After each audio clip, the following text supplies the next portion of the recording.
Hey everyone, welcome to the video. My name's Neil. I'm joined here by my dad, Brent. How's it going, Dad? It's going great. How are you doing?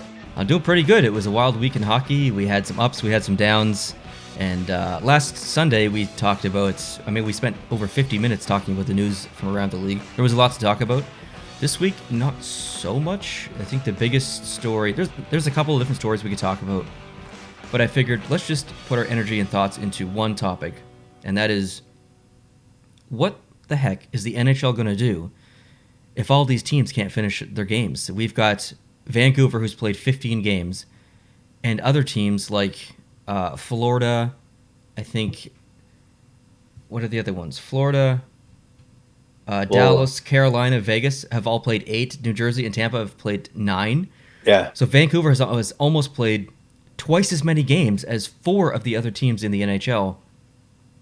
And that's where we really need to pay attention to maybe winning percentage versus overall points. That's what really becomes important this season. So I figured let's just talk about that today and have a genuine conversation about it. I don't know your thoughts. You don't know my thoughts. And I think it would be a good way to have the community, or the viewers, the listeners, the watchers, give their thoughts as well in the comment section on YouTube. Because I don't know if there's a right answer. We've never been in this situation before. So No, we haven't. And to some degree, at the end of last season, not every team had played the same number of games. Right. And there was no time to make up those games because the schedule just ended abruptly and then it never started again.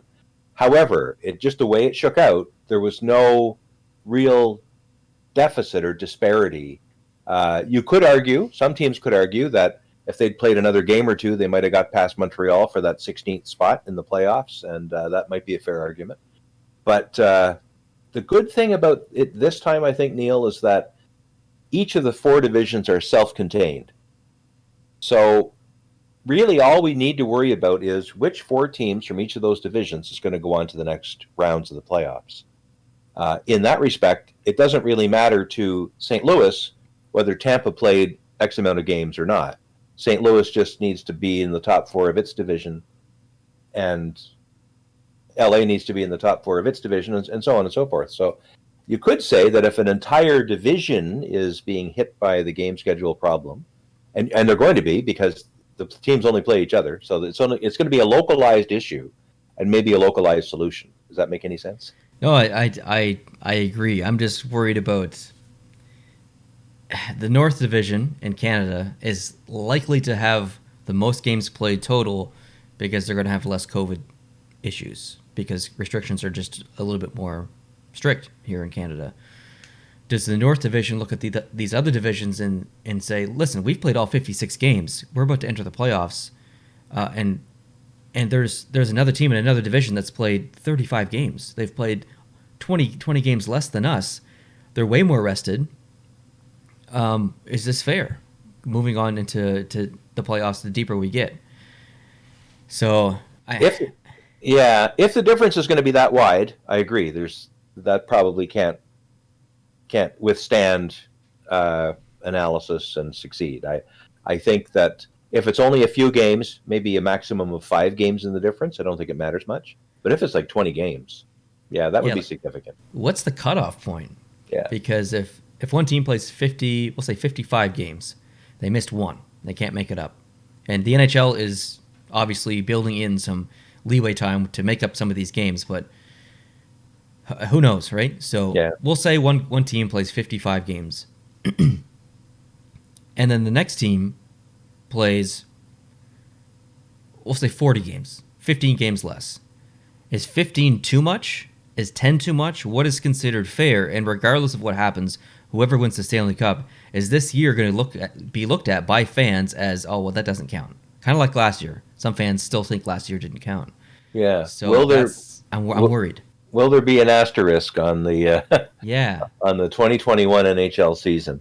I think, first off, I think they've done a great job in trying to find something that works for most circumstances. Yeah. Limiting to 4 divisions, realigning things, and keeping all the teams playing within their divisions, I think is very smart, very wise. I frankly like it better than the old way where you went way out west and played 1 game in LA, And if you're Boston, you go out west, you play one game in Los Angeles all season, and then you never play them again until they come to your rink and play you once. Like what's the value in that? Mm-hmm. You're not really figuring out which is the best team there, because any team can beat any team on any given night, as we've seen. We've seen that already in this season. So I like what the NHL has done. I think with the planning they've already done, they've moved over 100 games already. Games that haven't happened yet, but some games that would have happened and now have to be rescheduled. But there's games scheduled into March that they've already moved into February, because they see it coming too. They see, oh my goodness, we have this long gap, and we can fill that gap with some games and make sure those games do get played before we get too far down the road when there's less time to catch up. So I think the NHL is watching this already. Well, I know they are.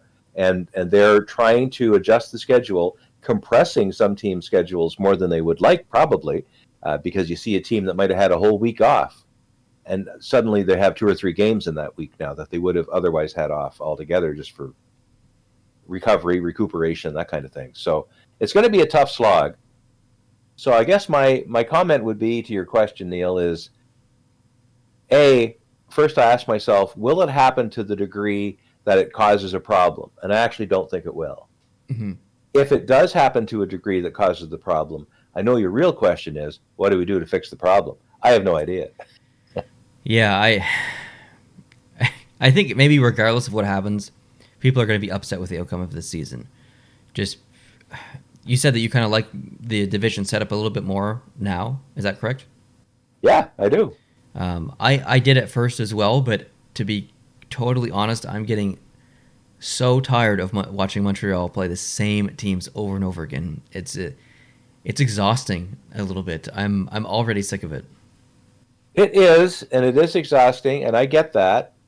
But I tell you, after you've played every team in your division 9 or 10 times throughout the season, and then you have to play 2 more series. One is your semifinal within your division. The other is your final within your division. You will know more about those teams. You'll have them better scouted. They'll all scout you too. So I just think it's going to be a higher level of strategy and absolutely, and line matching and all that kind of stuff. I think we're going to see the best of the best. Whereas before, you might end up with the crazy, stupid playoff seeding they had before. You might have 2 teams play each other that only saw each other maybe 3 times in the regular season, or 4. This way, they're going to see them a lot in the regular season. They're going to know everything about that other team. I know it's tiring, and I know it's a little repetitive, but I'm content with it. I really am. I don't know why. I just like this.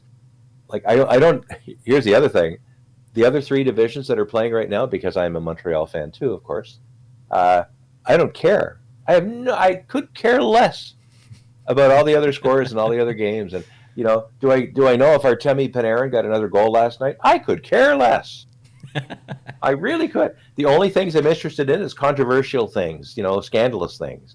I like that. Scandalous. Yeah. I like scandal. But really, it allows me to narrow my attention span considerably. And maybe it's just because I'm mentally lazy as I get older. I don't know. But I was tired of following 31 teams around just because one of them might play my guys, right? It is exhausting. It definitely is exhausting. Yeah. I'm worried that it's ruining some of the rivalries, that they're playing each other so much that the games don't mean as much for the rivalry. Obviously, they mean a lot with points, more this year than any year before. But it doesn't feel as intense. When Montreal's played Toronto this year, hasn't felt as intense. When Edmonton plays Calgary, I just feel like maybe there's something missing. And I don't know if they're just saving some room in the tank for later on the season because they know they're going to play that team 8-9 more times, and maybe that's it. But it feels, I don't know, it just feels like something's missing. It feels like there's emotion or something out of it. And maybe that's just me, but... No, I think you're right. I wouldn't have predicted this. I would have thought that teams playing each other more and more might build new rivalries, but I thought it would at least sustain and maybe even increase existing rivalries.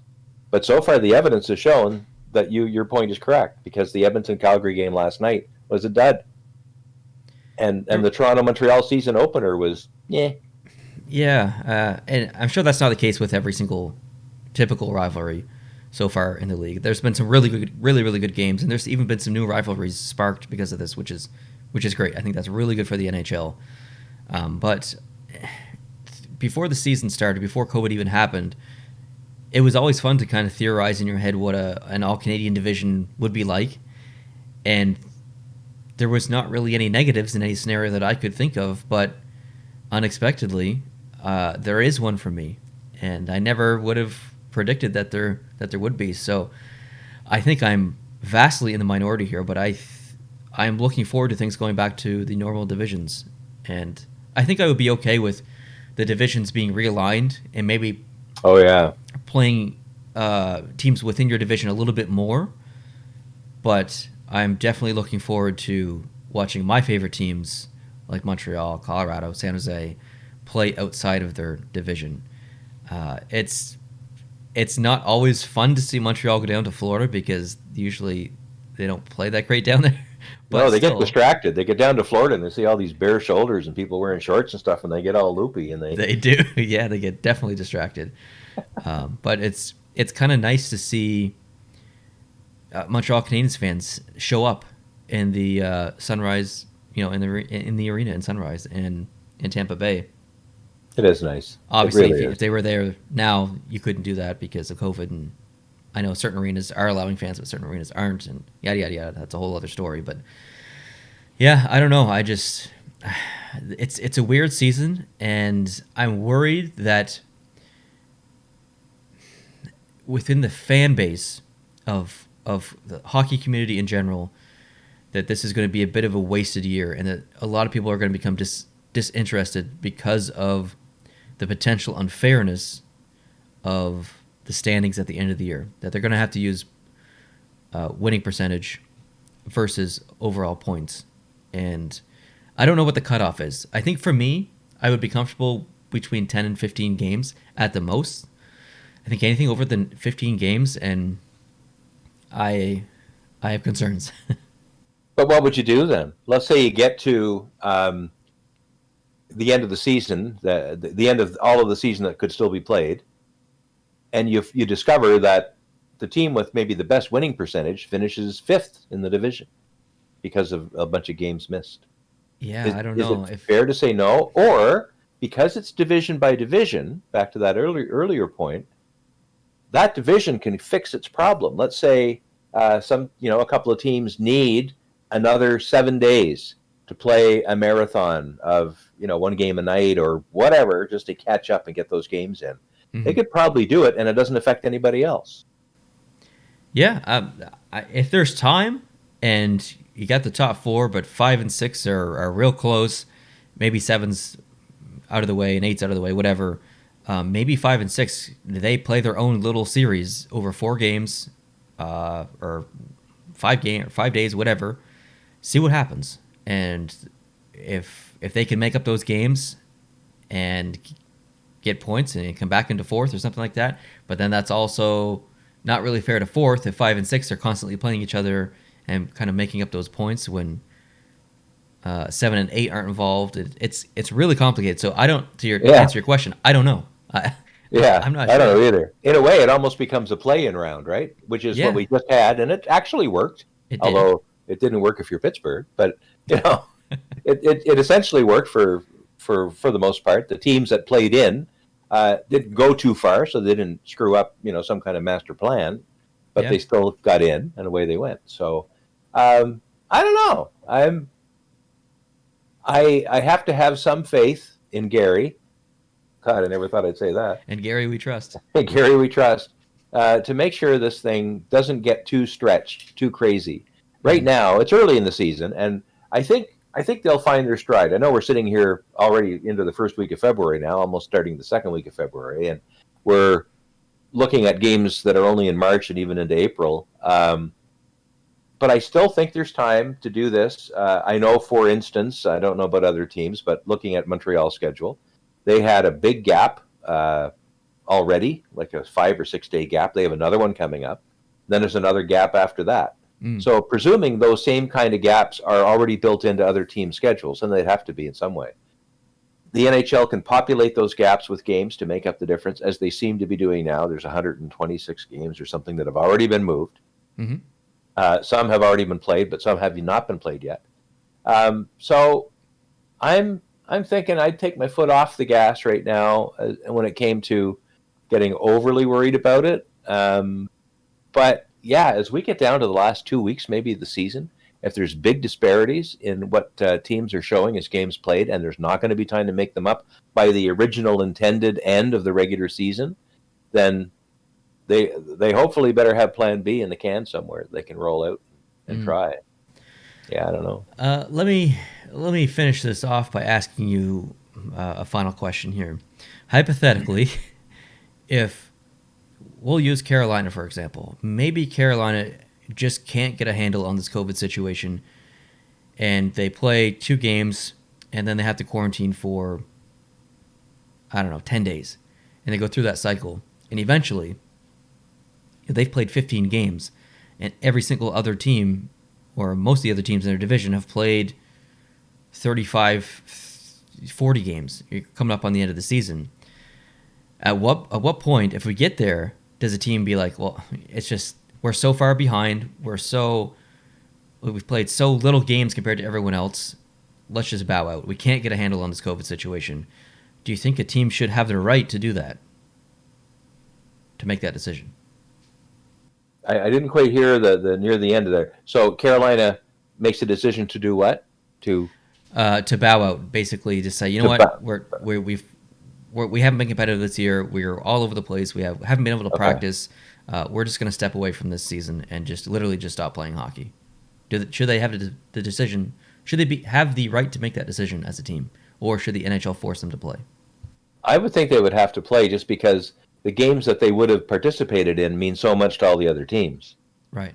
Even if they can't, they don't have enough gas left in the tank to make it to any credible chance of making the playoffs themselves, they still need to be on the playing field, I think. Yep, I agree. Yeah, and it would be terrible. That kind of takes me back to a question I had several weeks ago. I still don't know the answer to it, but with the in the States, where the vaccine rollout is going probably still too slow for a lot of people, but way quicker than it is here in Canada. Like, we're dismal here. We're like 37th or something in the list of countries in the world when it comes to per capita vaccine. That's just insane. But that's another podcast that I probably am not allowed to be on, unless they have 4-letter words you can say a lot of. But anyway, but now we're into this situation, I guess, back to my point, we're in the United States with a higher penetration of vaccinations, maybe 10, 15, 20% fairly soon. Is it okay then, politically, is it okay to vaccinate athletes? Yeah, I think so. Yeah, and if you do that, then a lot of these problems that we're talking about here, having to isolate and all that kind of stuff, presumably, if the vaccine is working as well as they say it is, those problems largely go away. That's true. I never even considered that. Yeah, and like, I certainly in the first couple of weeks of vaccinations, when you're trying to get all the 80-plus-year-olds and the people who work in special care homes and the president-elect and, people that are extremely important to the functioning of our society, to get them vaccinated, yeah, it's kind of hard to set aside some vaccines at that moment for 20-year-old millionaires. But when you get to a point where there are vaccines that are out in the wild that people can go and line up for, maybe it's time. Yeah, I'm on board with that, because we did discuss the controversialness of the NHL buying private vaccines prior to the season starting. So we've kind of dived into that conversation already, but I'm more on board with what you're saying. Yeah, like I've watched some of the political debate happening this past week, and I think it's moving a little bit from, like, now that we're getting a lot of the old folks vaccinated, getting a lot of the old folks vaccinated, it's becoming hopefully less of a healthcare death rate scare and more of an economical issue. Right. The economy needs to get back on its feet. We're getting people vaccinated not necessarily because we're worried they're going to die, because if you look at the numbers, at least in Canada, like 87 or 85% of the people who've died in Canada have lived in these old folks' homes, these special care homes. Right. Most people who are out in the wild, even those who catch COVID, certainly you get the odd case where this young person who's otherwise healthy catches COVID and a week later they're dead. And there's nothing you can do to make any sense out of that. But it's about the economy now. If we get vaccinated, that means we can open our stores and we can put people back on airplanes and get them traveling again. And that is the reason now, the economy. I think it's the right reason. We need to have, there's no point living in a society if the society can't function properly. And part of the functioning of a Western democracy is the movement of money and the movement of people. And if we can't get back to that, what's the point? Yeah, I'm totally with you. I have opportunities to go to Kansas, Norway, potentially Washington State, all through work. Can't do any of it. Oh soon, man, so. You mean through work even to Europe? Yes. I potentially Finland, Norway. Norway is the main one. I almost certainly going there next year or later this year. Oh man, awesome! So it's frustrating. It's exciting but frustrating. And Colorado too, potentially. Depends on when trade shows and stuff open back up and whatnot. But like trade shows, there's usually lots of luggage and stuff. Do you need anyone to carry your luggage for you? I don't think so. All right, you thought I'd ask. Let me ask you this: as a man in his 60s who looks very good for his age, are you worried about catching COVID? I am. I'm scared. I'm very scared about catching COVID, frankly, because, and it's not so much the age, but I do have some risk factors that place me at a higher scare factor as far as I'm concerned. Yeah. Like I quit smoking. It'll be almost 30 years ago. So, there's a lot of things I've done right with my health, but I'm not as fit as I should be. I have some medical conditions that I have read. They add to your susceptibility to serious disease if you do catch COVID. So I'm doing a lot, and probably even when I get vaccinated, I'll probably be earlier than the general public, although the current standards and guidelines for my area here in PEI, they don't come down to me yet. I'm not the right age, and I'm not indigenous, and I'm not a 78-year-old person. So, and they do need to get the vaccine before me. I suppose, but I do know if I caught COVID without having had the vaccine first, I'm probably really scared. Just watching what's happened to some otherwise fine people who just go boom and they're down. So I want to still wear a mask. I'm still going to practice all the hygienic procedures and everything else, even after I get vaccinated. I'm going to do whatever they need me to do to not pass or catch COVID to the greatest extent possible. But I'm not going to shut down my whole life either. Right? Yeah, that's the thing. Yeah. So if I do get vaccinated and I get the second dose and I'm good, by then they'll know whether we need boosters every 6 months or every year. By then we'll have all kinds of manufacturing of vaccines ramped up. Everybody be able to just walk in. I'll get a quart of milk, maybe some frozen chicken fingers, and I'll get a COVID vaccine. I'll get my booster shot. It might be that simple, and those days will come, and we'll still have to be very careful from now on, probably for years, because there will be other pandemics too. But now we know how bad it can be in the modern era, so I think we'll be ready. But I want to travel. To me, travel, and I know it is to you, travel is one of the most important ways to demonstrate your freedom and to exercise it and to experience it and to celebrate it. And I can't wait to get back in my vehicle, get across the bridge, even, or get in an airplane and fly to, down south somewhere for a week or two. I just can't wait. I've got a nice Air Canada voucher credit sitting there that would take me to some pretty cool places, and I can't use it right now. So yeah, me too. And of course I want to go to Europe again, or the UK at least, badly, very badly. And for me, that's just delayed. It's not denied. So, but I'm getting impatient with this. I'm getting very impatient. Me We've too. known in every country in the world, we've known that we're going to need a proper plan to vaccinate people.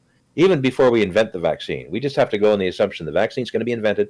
So let's presume a bunch of things. We're going to need cold storage. We're going to need transportation. We're going to need clinics set up. We're going to need a registration system to give people a passport or a card or an app on their phone so that Yeah. they can then use that vaccination proof to go places and to do things. It's going to be as important as citizenship, I think.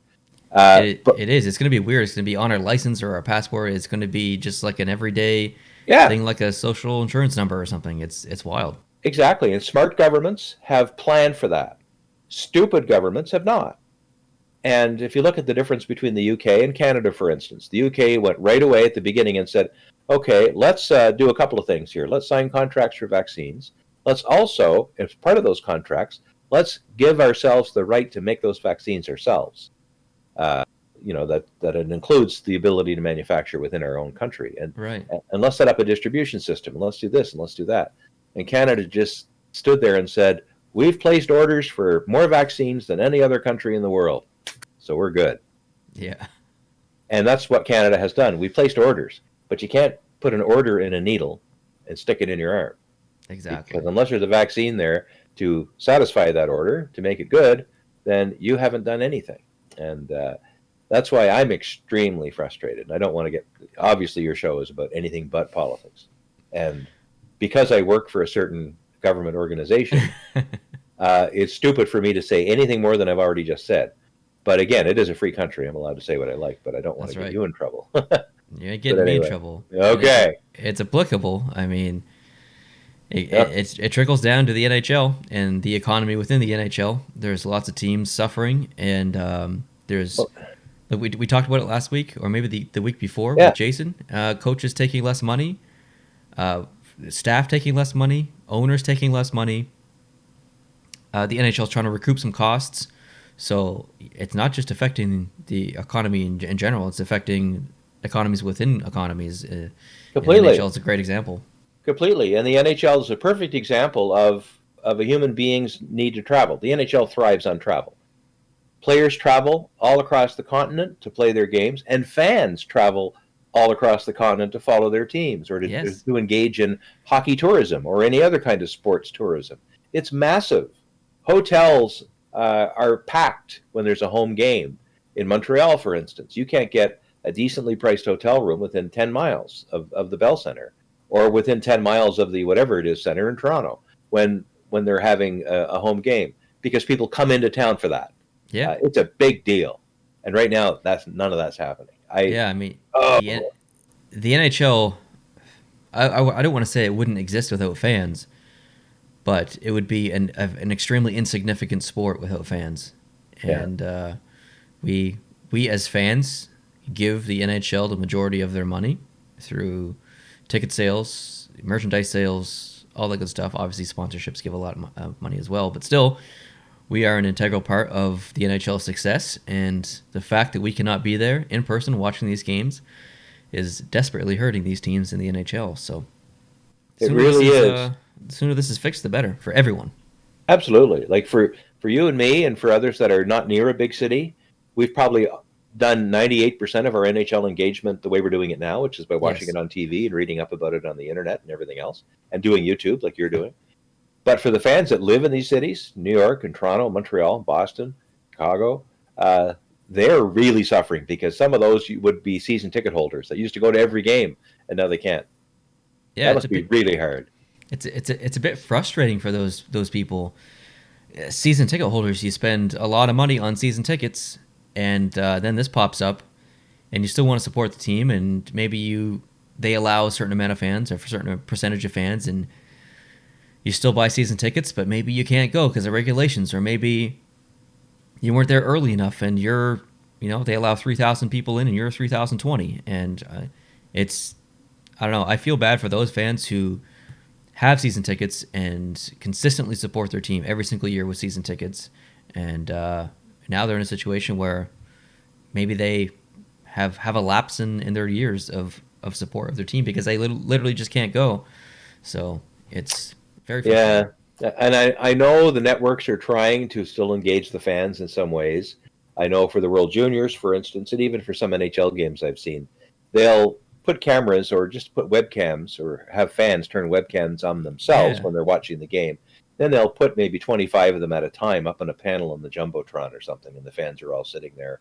And the players can look up and see all these fans that are, Mhm. feeding back to the NHL.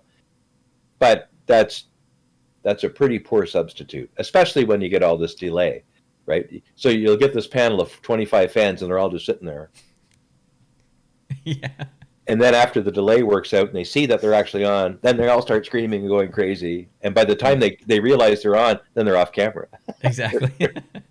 It's just like why do we keep doing that? It never works. I know it's not worked for 30 years and it still doesn't work. So yeah. Even on Uh, draft night, saw them doing the draft and all the family oh sitting back yes. home, and they just draft their son and they're all kind of sitting there because they haven't heard the announcement yet because we're watching it 10 seconds delayed, and no, it's just That's sad.